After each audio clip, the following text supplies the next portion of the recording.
بسم الله الرحمن الرحيم. يا أيها المزمل قم الليل إلا قليلا نصفه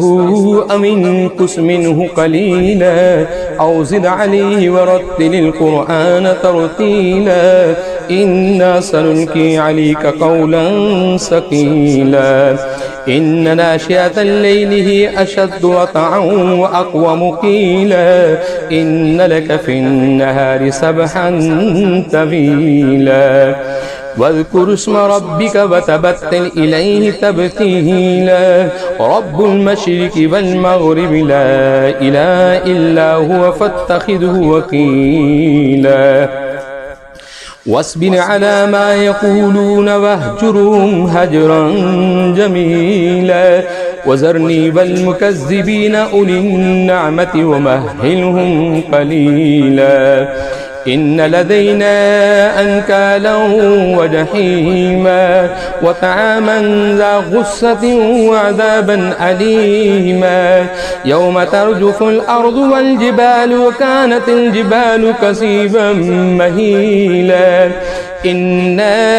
أرسلنا إليكم رسولا شاهدا عليكم كما أرسلنا إلى فرعون رسولا فعصى فرعون الرسول فأخذناه أخذا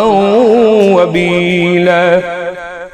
فكيف تتقون إن كفرتم يوما يجعل الولدان شيبا السماء منفطر به كان بعده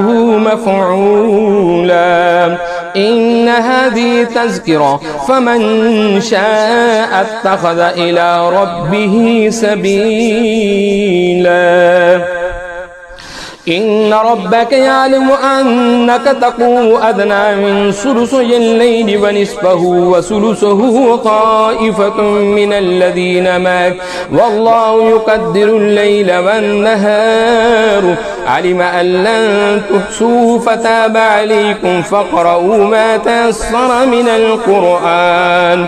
علم أن سيكون منكم مرضى وآخرون يضربون في الأرض يبتغون من فضل الله وآخرون يقاتلون في سبيل الله فاقرؤوا ما تيسر منه وأقيموا الصلاة وآتوا الزكاة وأقرضوا الله قرضا حسنا وما تقدموا لأنفسكم من خير